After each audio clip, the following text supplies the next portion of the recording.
So we light the master and we get ready, we call everybody, we do the master angle. He comes in and does it the same way. So now I'm thinking, oh boy, all right. How do you get the best out of your actors? You know, directing actors is, I think, I would identify as the most important responsibility of the director. Of course, there's many, many other things one is responsible for as the director. But to me, well, let me read what I wrote. Yeah, your book is right there. Okay. Yeah, this is my book. Great. Directing Great Beautiful. Television.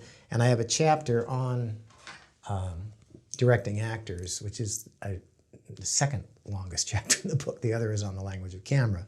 But let me just read the opening of it, and then I'll maybe take off from that and summarize some of the things I do discuss. But I start the chapter.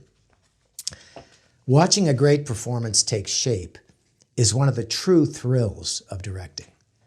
Something emerges that is deep and revealing about being human. Helping your cast get there is among the director's most important responsibilities. Some projects are more actor-dependent than others, but in my experience, a story's impact is directly related to how much truthfulness, emotional honesty, and depth of understanding the actors bring to their performance. That's not to say that every character is truthful, honest, or deep, quite the contrary. But actors who have accessed those qualities in themselves are in a better position to enrich the story.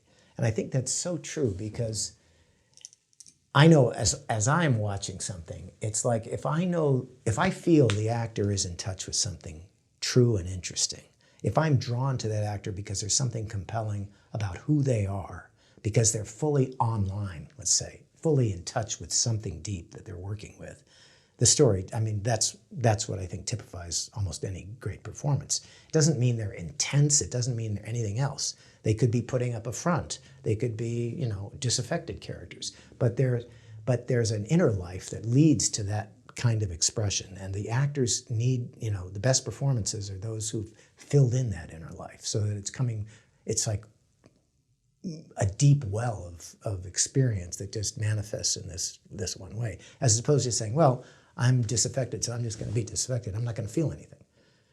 You know, you might be feeling a lot of work not to feel something, as opposed to just not feeling something. So getting the performance is a great responsibility and a great experience, I find. And every actor is different. Many directors are frightened of actors. They feel like they're a different species. Well, they're not. They're human beings. You know, there's a whole range of cliches about actors, that they might be narcissistic or self-important or overly dramatic or whatever. And you know, some of them are, just like directors, you know, just like anybody. But really, what your job is as a director is to help the actor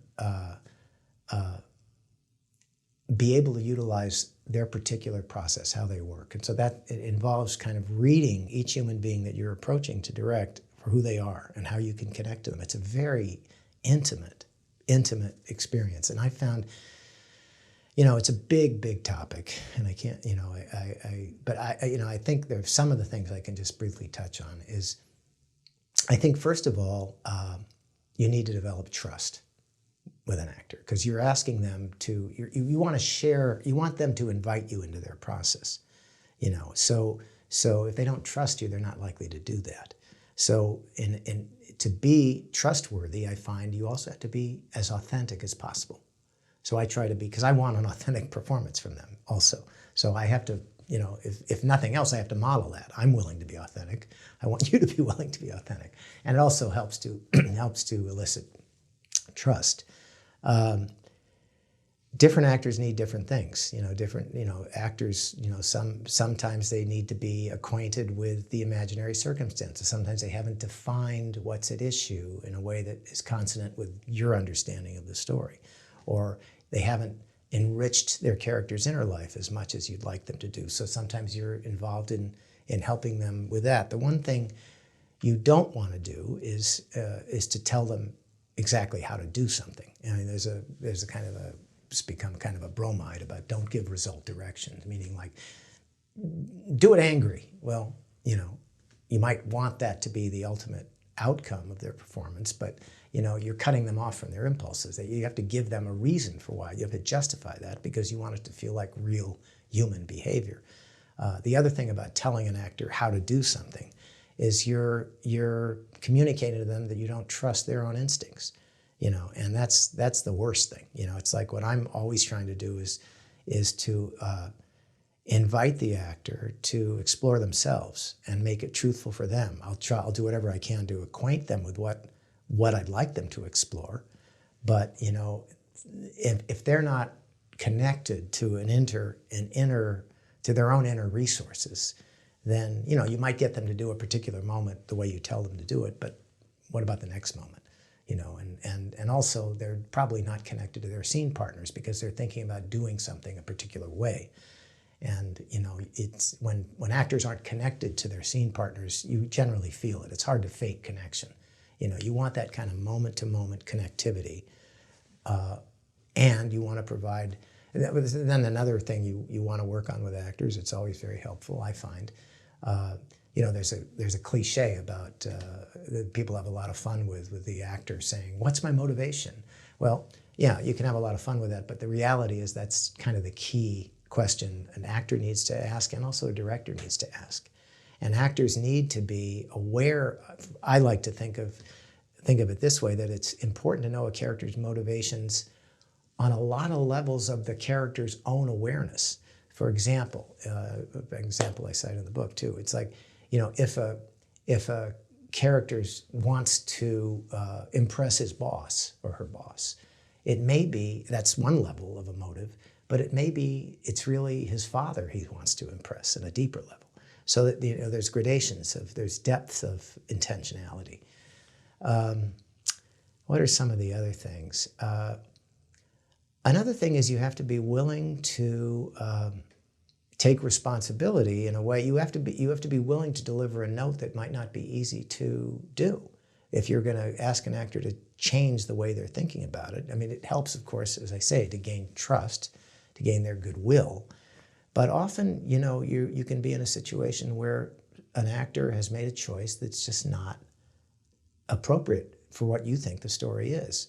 And one of the ways I approach that often is I try to share with the actor where a particular moment in the story is falling. There was an example I cite in the book from an episode of Homeland I directed called 13 Hours in Islamabad, which was a very intense episode. And I was working with Mandy Patinkin, who is one of the most intuitive, sensitively attuned actors with whom I've ever worked. He's very method, and goes in deep place within himself. And Mandy will actually say this. Early in his career, he was often pretty intractable and was not very open to directors giving him advice about how. He said, "I know how I want to play this." He's mellowed a lot in that regard, and has just been brilliant in Homeland. Well, in this particular episode, let's see, what's happened leading up to the scene is there's the ISIS has kind of taken over this, has overrun the American embassy in Pakistan, killed 37 Americans. It's a complete disaster. And the reason they were able to do it was because Saul, Mandy's character, had been captured by ISIS, and he had been used as a bargaining chip to draw out the forces from the embassy to affect the prisoner exchange. So ISIS knew, and I don't think it was called ISIS in the show, but I'll stand in for terrorist organization, knew that the embassy was not sufficiently guarded. And then they had gotten other information. And Saul blames himself for having gotten captured because he was inattentive. He did something he shouldn't have done. He got lured into a trap that he punishes himself for not having figured out. So it's the night of this thing. It's just happened. It's a complete disaster. Everybody is in their own personal crisis. And Saul is being debriefed by Rupert Friend's character. I'm blanking on his character's name, but so Rupert is interrogating Saul, and Carrie, Claire Danes' character, is watching the interrogation. And it was a very intense 6 or 7 page sequence. I asked for an hour. I asked for a rehearsal in advance of the call time because I knew there was going to be a lot to really work out moment to moment. So I asked for an hour long. I mean, people who do features might think an hour, that's nothing, but if I could get an hour, it would have to be enough. So I asked the actors to come in an hour before crew call, and we'd try to work out, all the nuances. And so the shape of the scene was that Rupert, who has witnessed his compatriots executed and is just in a mania of trying to capture Haqqani, who is the lead terrorist, he's got to have something to go on. And he's interrogating Saul. What did you see when you were in captivity? Give me something. I've got to find this guy. And Saul is bereft. And he says, I didn't see anything. I was hooded the whole time. He says, okay, well, and the windows are blacked out. And Rupert says, well, what about the phones, the cell phones that they gave you? He says, they were changed out every day. I don't know what cell phones. And Rupert gets furious at Saul and yells at him, you have to do better. You have to stop. Give me something. And Mandy's reaction in the first rehearsal was rage. He just stood up to Rupert and just yelled, how could I know what I didn't see? And he yells at him. And Mandy Patinkin is capable of unbelievable power and fury. Now, what's supposed to happen at this point is Claire Danes is supposed to enter. She's outside of this safe room. It's glass walls, but she can't hear what's going on. But she sees what's happening, and she comes into the room, and she says to Rupert, friend, we've got to talk. And they go outside. So we rehearsed the scene, and I knew that Mandy had made this choice. He preps very hard, and he had thought a lot about it. And I knew, well, it's powerful, it's legitimate. He's punishing himself for, he's very upset with himself. It's legitimate in terms of his character choice, but it's not right for this moment in the scene. Because for this moment in the scene, the story point we're trying to give the audience is that Rupert has become so monomaniacally attached to vengeance that he's becoming a bit inhuman himself. And he's going to take some terrible risks, both for himself and for others, in this episode and in future episodes. So we wanted to cue the audience to this happening, to seeing what's happening within him. And Carrie intervenes because she has seen Rupert's excessiveness, how he's hitting a man when he's already down. But Saul wasn't down. Mandy wasn't down. So I talked to Mandy, and I knew this is going to be difficult because Mandy is likely, feels very strongly about this. And I don't want to throw a wrench, and not that he wouldn't be cooperative, he would have wanted to do it, but I didn't want to throw a wrench into his performance. I didn't want to cut him off from his instincts. So I said to Mandy, here's our problem. I understand that and that's another thing I do when I'm trying to make adjustments, that I want an actor to feel seen. I want them to know that I saw what they were trying to do. There's nothing, I think it's dispiriting to tell an actor, yeah, don't do it that way, do it this way. They may have given a lot of thought to what they did. They have made, and most of them are not stupid people. And if you don't acknowledge what you saw them do and just say, it doesn't make you right and them wrong, it's just a difference of opinion. So what I'll tend to try to do is say, I see what you were doing, how you were trying to affect your scene partner in this particular way. I'd like you to think about this in a little different way. And I'd give them different imaginary circumstances, hoping to kind of orient them more towards what the story needs to be. With Mandy, I told him, I said, here's our problem. It's very justified what you did for Saul's behavior, but it's not the story point. And I told him the story point is, as I just stated, that we've got to feel that Rupert is hitting you when you're down. If you stand up to him with such ferocity that we've always expected from you, your rage might outstrip his. And we wouldn't get that feeling. Also, with Carrie coming in, it's going to render that whole thing differently motivated. It's going to be confusing. And I saw he understood, oh, that's the story. And it's interesting to me also that it's not the actor's responsibility to know how their choices are affecting other storylines or other characters. That's your responsibility as a director. But then what has to happen is you need to find a solution that upholds the integrity of all the characters. You can't then ask somebody to play it falsely for your character just so this happens. Well, that's not good directing. You've got to be imaginative enough to find a way to suggest a way that they can identify, oh, I see, that would be a legitimate choice too. So I told Mandy this. I said, you know, as near as I can recall, by season 4, we had never seen Mandy filled with any kind of serious self-doubt or doubt in his own powers or his own, fierceness. And I said, you know, I think what would be very moving here would be if you're willing to go to a place of deep, deep depression, like a real dark night of the soul, if you really can take in that your inattention led to the slaughter of 37 human beings and the loss of all of the American contacts, undercover contacts throughout Pakistan. If you can not forgive yourself for that, if you can just be constantly punishing yourself internally for it, that you don't have to fight at this point to oppose him. That would do several things. It would make his relentless attack on you a very different matter, and it would highlight what's happening within Rupert's character. So if you're willing to consider the scene that way, I think we've got it. And he took it in, and he understood it. And because I think he understood the story, he was able to adjust his own performance. And what's so fascinating to me is when you deal with really wonderful actors and you appeal to them this way, they become collaborators and can enrich your thoughts, your ideas beyond whatever you might have thought of. In a later scene, because of this particular note he had taken in, he found the most poetically beautiful way to play a scene. He was taking a shower, and he just, water pounding down on him, he just chose to stare right down at the floor as water is hitting him. And it's like, it was so beautiful and so poetic, and I knew Mandy had taken it in and accessed his incredible resources to really find the depth of a scene.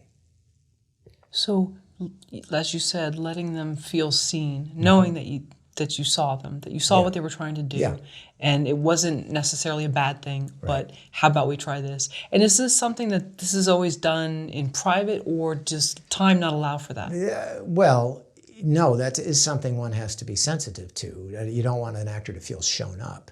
But generally, I'm hoping, and I'll try to, of course, give notes whenever I can, sotto voce or in private. But sometimes my note giving is actually giving a note to another actor who's hearing it. So sometimes it's like I want it to be public because I want everybody in the scene I might take it as an opportunity to define what the scene's about. And I know that good actors are kind of hearing that. They might play into that. That's, again, enlisting their cooperation, enlisting their talent they might find other wrinkles in the way they're going to do. So often I like giving a note publicly because I'm really addressing everybody, because I'm talking about bigger issues. So that's one thing. But I will say, there are times when it's a little concerning giving a note, especially when you're dealing with like an intimidating actor. And I had one story, again, I relate in the book, that... Do you want to just show us your book? Sure. It's got a beautiful cover. Thank you very much. Love to look at that. Yeah. It's Directing Great Television, Inside TV's New Golden Age. Excellent. There was an instance where I took a job on a show which will remain nameless, not because I think the actor would really mind the story I'm going to tell, but I just want to be cautious on it. Sure. But he was an actor, a very famous actor, and I took the job primarily to work with him. I thought, oh my goodness, I've been blown away by his performances in so many things. And when I was prepping, another thing I'll do with actors is I try to avoid a situation where I'm showing up on set to direct them, never having met them. Because it's like, that's one of the really interesting challenges of directing series television is you're the one temporary person and yet you're in command. You're coming in and leading and being the final arbiter on when the performance is good enough to say, cut, move on. And they may not even know you or know anything about you or know, it's like, how can I trust this person? Do I know they even have a grasp of the show? So I try never to, it doesn't always work. Sometimes you can't meet everybody before, but I try and prep to go introduce myself, maybe talk a little bit about the script, if they're lead characters, try to acquaint them with the fact that I know that I've seen the show and talk about what I've admired about them and all that. And I'll also say, while on this subject, often when I'm giving notes to actors on shows where I'm new and they don't really know me, I'll try to couch my adjustments by referencing other shows, other of their performances. So they see, I say, this moment is interesting. It reminds me a little bit about, that moment in season 2 where you had that scene with so-and-so.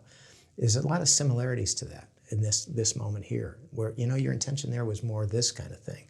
I think that's kind of more what's at play here than, necessarily trying to do this other thing. But a difference is, and so suddenly they're hearing me, oh, they've watched both shows. Oh, I get, okay. I think it can build trust. But in this instance, I went to introduce myself to this lead actor. I call him in the book, I call him Max. So I'll just say his name is Max. And I went up to him and it was one of those things where you're talking to kind of someone who's kind of a acting hero of yours. And and I said, I really am looking forward to working with you and all that.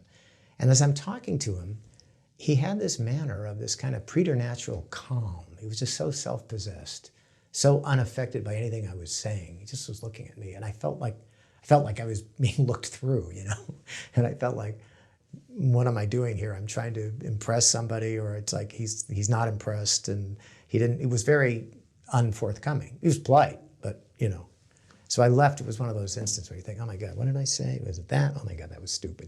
So I didn't feel the comfort you hope to get when you introducing yourself. And so I went through my prep. And then the first scene we had together was this scene I was really looking forward to him doing, because he's going to kill this. It's going to be great. And we rehearse it. And he comes in, and he gives the most tepid, uninteresting performance imaginable. Worse, it was boring. And I'm just watching this. What? And I think to myself, okay, just remember, this is just a run through. This is a rehearsal. Maybe his process is not to act at the beginning. Maybe it's okay. And I don't want to be come to him and say, Max, I think what are you talking about? What are you judging me for? It wasn't my performance. I didn't want that, right? So I said, I'm going to just wait, and we'll shoot it, and then I'll see what he brings. So we light the master, and we get ready. We call everybody. We do the master angle. He comes in and does it the same way. So now I'm thinking, oh boy, all right. So now my first scene with this guy, I have to go to him and completely tell him his instincts are completely off from what I want. And I'm thinking, and I also not sure what he thinks about me, And so I'm thinking, okay, what can I do? Now, so I think long and hard about it. And for the viewers to understand the note I gave him, I have to just tell you a little bit about the scene. Max's character was the leader of a band of renegades, thieves. It wasn't James Gandolfini. This is not The Sopranos. And he's a fierce, ruthless character. And the person he's coming in to see is someone, and he has his own community of thieves. They have their own world. And the person he is coming in to see is someone who had an aristocratic background, who had to flee because he was at his own trouble and had sought refuge with Max's world and has been there now for several years. And what the other guy is tasked with doing is fixing a piece of machinery that Max needs fixed to accomplish his grand criminal scheme. This has to be repaired for him to be able to do this thing. And he comes into the scene and he says, how is it going? And the other guy, who also is sickly, so he's not very well, but he says, this is really, I don't know if I can fix this. It's really difficult. And Max then begins to spin the tale of their history.